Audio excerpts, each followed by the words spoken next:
કુંડ કેટલો ઊંડો હોઈ શકે? 10 ફૂટ, 20 ફૂટ, 30 ફૂટ કે વધારેમાં વધારે 50 ફૂટ? પરંતુ મધ્યપ્રદેશમાં એક પહાડ છે. પહાડમાં એક કુંડ છે જેનું ઊંડાણ આજ સુધી કોઈ માપી શક્યું નથી.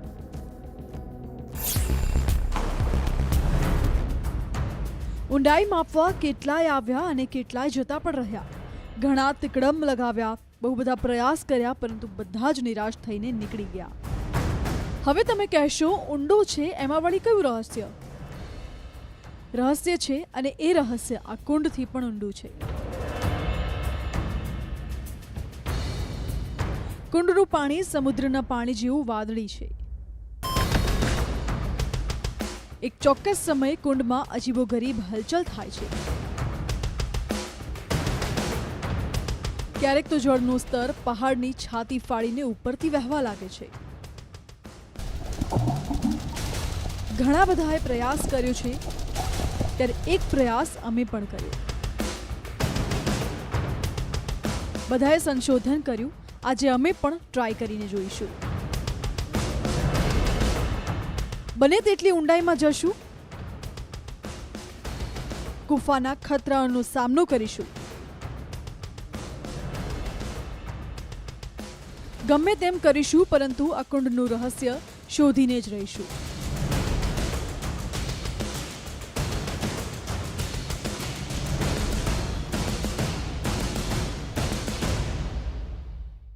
આજે અમે એક એવા કુંડ વિશે જણાવીશું જેનું રહસ્ય બધા જ લોકોને વિચારવા પર મજબૂર કરી દે છે.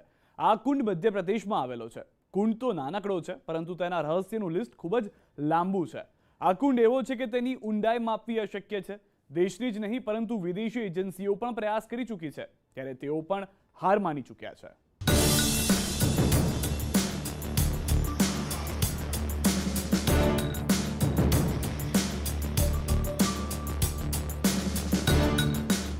हम लोग प्रत्यक्ष थे उस समय 2006 में जब सुनामी आई हुई थी. तो सुनामी के समय में यहाँ पर 10-15 फीट पानी बढ़ गया था.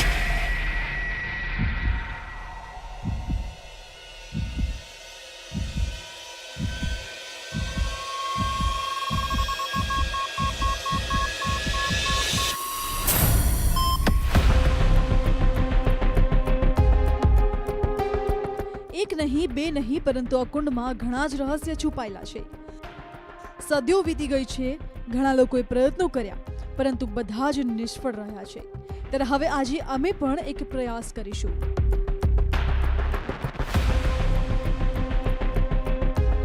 तो भीमकुंड हम पहुंच गए हैं, लेकिन भीमकुंड में उस रहस्यमयी कुंड के नीले पानी को देखने से पहले आपको वहां ऊपर करीबन 300 सीढ़ियां चढ़कर जाना होगा.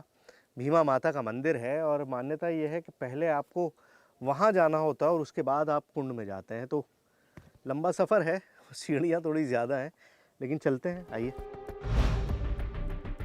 મંદિર સુધી પહોંચતા સમયે અમે એ જ વિચાર કરી રહ્યા હતા કે તે કુંડનું પાણી વાદળી કેમ છે.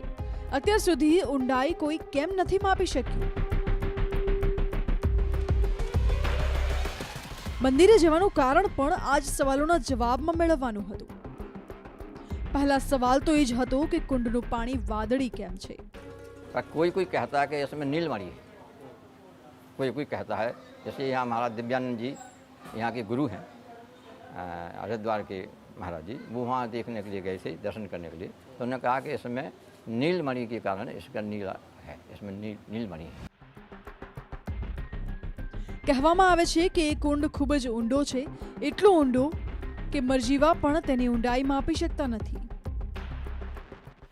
कुंड की गहराई का तो कोई पता नहीं लगा पाया है. डिस्कवरी वाले 2003 में 1 जनवरी को यहाँ पे आए थे. तो ये 2 लोग 5-6 घंटे पानी के अंदर रहे. तो उन लोगों ने बताया कि इसके नीचे 250 फीट नीचे नदी बहती है और नदी का इतना तेज़ बहाव है कि मतलब उन लोगों को डर लग रहा था कहीं हम लोग बह ना जाएं.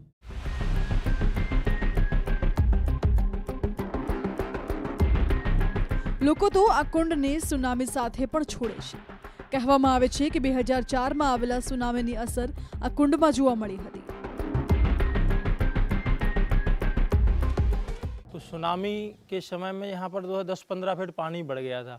पानी में नीचे ऊपर जो है ज़ोर ज़ोर से जो है लहरें आ रही थी, उबाल टाइप का जो है नीचे ऊपर पानी हो रहा था। जब वहाँ पर बच्चे भी कुछ विद्यार्थी लोग नहा रहे थे तब वो आकर के उन्होंने गुरुजी को बताया, तब सब हम लोग गए वहाँ नीचे। जा कर के देखा तो बस वही स्थिति थी, पानी बराबर नीचे ऊपर हो रहा था। नीचे जो जैसे पत्थरों में जो सधे होते हैं, सिक्का वगैरह, नारियल वगैरह है, वो सब ऊपर आ गए थे। પાંડવોએ અજ્ઞાતવાસનો અમુક સમય આ વિસ્તારમાં જ વિતાવ્યો હતો. આ પહાડની ઉપર જ એ રહસ્યમય કુંડ છે.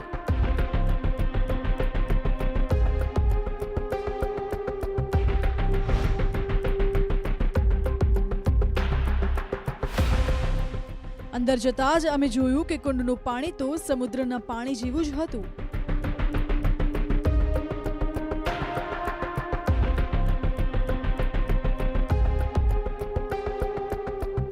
भीमकुंड में पहुंचते ही जो सबसे पहली चीज आपको स्ट्राइक करती है वो है इसका नीला रंग. अब मैंने बहुत ट्रैवल किया है, बहुत जगह जगह गया हूं, बहुत अलग अलग तरह की चीजें देखी हैं, लेकिन किसी तालाब में, किसी कुंड में, किसी ठहरे हुए पानी में इतना गहरा नीला रंग मैंने पहले कभी नहीं देखा. और साइंस आप और हम जानते हैं कि पानी का अपना कोई रंग नहीं होता, आसमान के कलर को रिफ्लेक्ट करता है, इसलिए ब्लू दिखाई देता है. लेकिन यहाँ पर जो आसमान खुला हुआ है, चारों तरफ गुफा है, बहुत छोटा सा टुकड़ा है जो आसमान नज़र आ रहा है, और लेकिन उसके बावजूद इस कुंड का रंग जो है वो ऐसा है कि अगर आप कपड़े धोने से वाकिफ़ हों तो आपको अंदाज़ा होगा कि जब आप बाल्टी में नील घोलते हैं तो वो बिल्कुल नीला हो जाता है, और इस कुंड का रंग बिल्कुल वैसा ही है. अगर गौर से देखें तो गहरा नीला, मतलब ब्लू कलर, वो भी बहुत शार्प ब्लू कलर इसके अंदर दिखाई दे रहा है.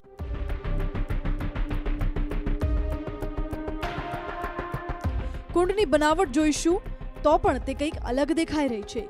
કુંડની અંદર નજર કરવામાં આવે તો ખ્યાલ આવશે કે વચ્ચોવચ્ચ ખૂબ જ ઊંડાઈ દેખાઈ રહી છે. એવું લાગશે કે એક નાનકડો રસ્તો કુંડની અંદર જઈ રહ્યો છે. અમે ઘણી બધી જ ગુફાઓ જોઈ છે, ઘણી જગ્યાએ શોધખોળ કરી છે, પરંતુ આ જગ્યા તો કંઈક વધારે જ અજીબોગરીબ હતી.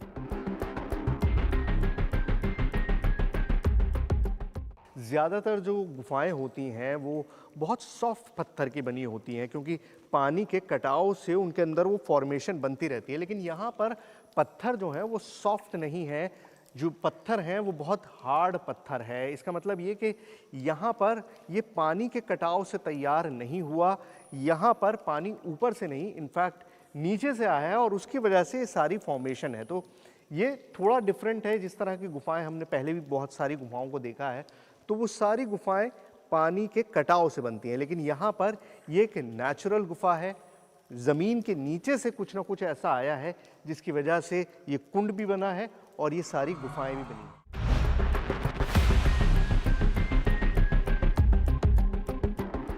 આ કુંડના ઊંડાણમાં ઘણા જ રહસ્ય છુપાયેલા છે, જે રહસ્યોની અમે એક એક કરીને ઉકેલવાનો પ્રયાસ કરીશું. પાણી વાદળી કેમ છે? શું ખરેખર કુંડની ઊંડાઈ માપવી અશક્ય છે? શું આ કુંડનો બીજો છેડો સમુદ્ર સાથે જોડાયેલો છે? આ તમામ રહસ્યો પરથી અમે પડદો ઉચકીશું. કોઈ કહે છે કુંડમાં નીલામણી છે, તો અમુક લોકો કહે છે કે આ વાદળી સમુદ્રનું પાણી છે, તો કોઈ આ કુંડને પાંડવ કાળ સાથે જોડે છે. વર્ષોથી લોકો જુદા જુદા દાવા કરી રહ્યા છે, પરંતુ આજ દિન સુધી આ કુંડનું ઊંડાણ માપી શકાયું નથી. ત્યારે હવે અમે પણ ઊંડાણ માપવા પ્રયાસ કરીશું. સૌથી પહેલા અમે પાણીના રંગ વિશે તપાસ કરી.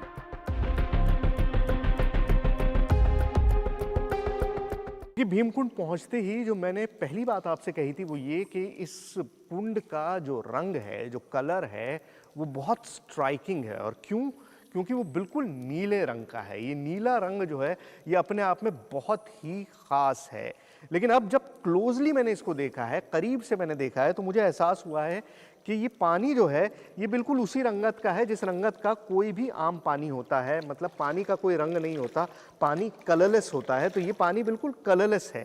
इस कुंड में नीचे कोई ऐसी चीज़ है, जो नीलमणि की कहानी भी हमने सुनी है, कोई नीचे ऐसी चीज़ है जो इसको ये नीली रंगत देती है. ये ब्लू कलर जो आपको दिखाई दे रहा है, और ये फ़र्क आपको यहाँ दिखाई देगा. ये देखिए, ये ब्लू कलर है और यहाँ क्योंकि यहाँ पर नीचे प्लेटफॉर्म बना हुआ है, तो यहाँ पर कलर आपको वाइट दिखाई दे रहा है। मेरे पैरों के आसपास, मेरे हाथ के आसपास यहाँ पे कलर आपको सफ़ेद दिखाई देगा।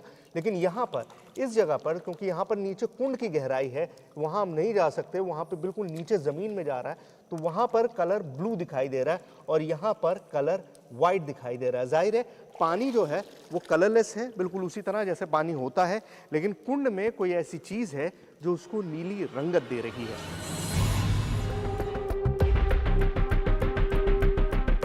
કુંડમાં અંદર તો એવું શું છે જેના કારણે પાણી વાદળી દેખાઈ રહ્યું છે એ જાણવા માટે કુંડના તળિયા સુધી જવું પડે, જે હાલ શક્ય નથી.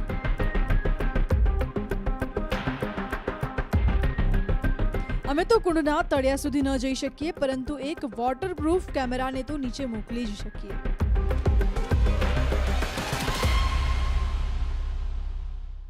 સ્પેશિયલ રિપોર્ટમાં હાલ રોકાઈશું એક વિરામ માટે. આપ જોડાયેલા રહો ન્યૂઝ 18 ગુજરાતી સાથે.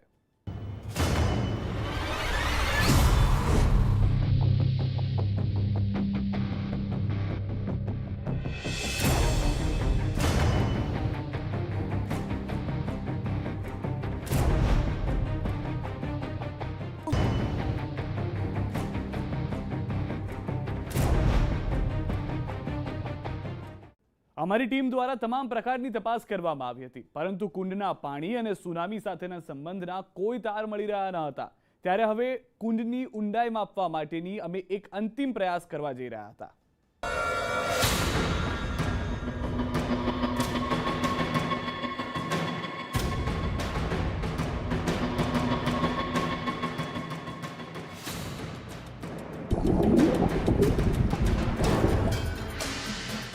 કુંડની ઊંચાઈ માપવા માટે અમે તમામ તૈયારીઓ કરી લીધી હતી, જે માટે 100 મીટર લાંબી દોરી અને અંદરનો નજારો રેકોર્ડ કરવા માટે એક વોટરપ્રૂફ કેમેરા મંગાવી લીધો છે.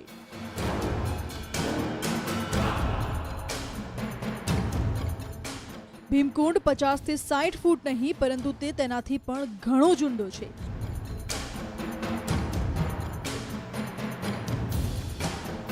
અને આ ઊંડાણ માપવા માટે હવે અમારી ટીમ પણ તૈયાર છે. ये 100 मीटर लंबी रस्सी में लाया हूँ और इसके साथ ये पत्थर बांध के मैं अंदर फेंक रहा हूँ और हम टाइम भी कैलकुलेट करेंगे। स्टॉप वॉच से ये देखेंगे कि पत्थर कितनी देर तक अंदर जाता है, कितनी गहराई में हमको महसूस होता है कि रुका है, या हमको ऐसा महसूस भी होता है या नहीं होता, तो वो कैलकुलेट करेंगे। स्टॉप वॉच भी चला रहा हूँ ताकि हमको बाद में इसका कैलकुलेशन निकाल सकें कि ये कितना है। ठीक है, चलिए शुरू करते हैं।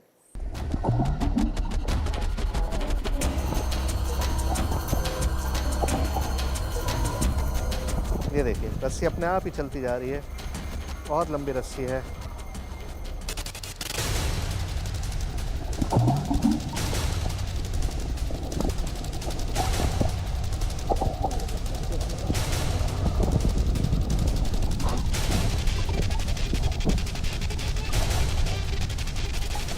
પરંતુ પથ્થર ક્યાંક અટકી ગયો.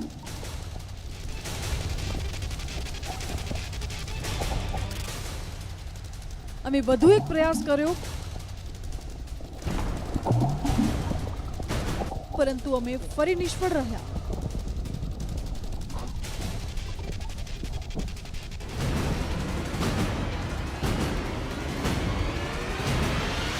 दो तीन बार मैंने कोशिश करी कि किसी तरह से मैं वो रस्सी में बांध के पत्थर को नीचे फेंक सकूं, लेकिन नीचे चट्टान है एक सेंटर में ना, और बार बार पत्थर उसी पे जाकर रुक जा रहा है, नीचे गहराई में नहीं जा रहा है। अब वहाँ पे गुरुजी को दिया है, गुरुजी सेंटर में डालेंगे आप?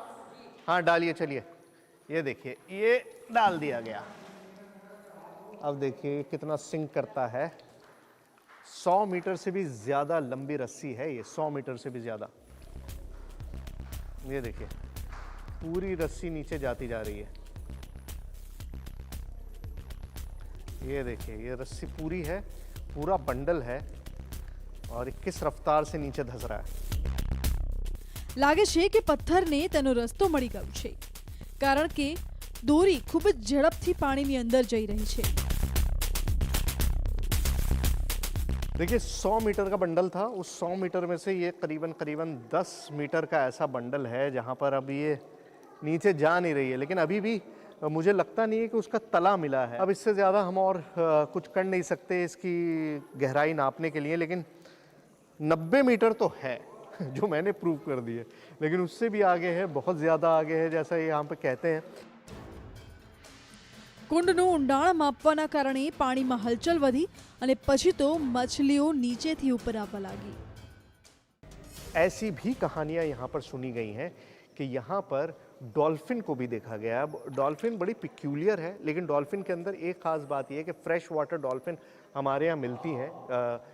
जो हमारे चंबल का जो इलाका है, यानी कि इस इलाके के बहुत करीब जो चंबल नदी बहती है, चंबल का जो इलाका है उसमें डॉल्फिन पाई जाती है, जो इंडियन डॉल्फिन है, जो बहुत एक्सटिंक्ट है, बहुत ख़त्म हो चुकी है। तो हो सकता है इस कुंड का कोई जुड़ाव चंबल नदी से हो, क्योंकि चंबल नदी के अंदर डॉल्फिन पाई जाती हैं और यहाँ पर भी लोगों ने डॉल्फिन को देखने का दावा किया है। अब मैंने नहीं देखा है, ना ही उस तरह का कोई प्रमाण यहाँ पर मौजूद है, किसी ने तस्वीर तो ली नहीं है, लेकिन ये कि लोगों ने देखने का दावा किया है कि यहाँ पर डॉल्फिन को भी देखा गया है इस कुंड में। હવે કુંડના તળિયે કેમેરો મોકલવાનો સમય થઈ ગયો છે।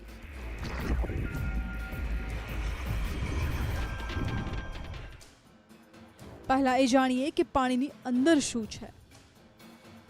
નીચે પગથિયાઓ બનાવેલા દેખાઈ રહ્યા છે।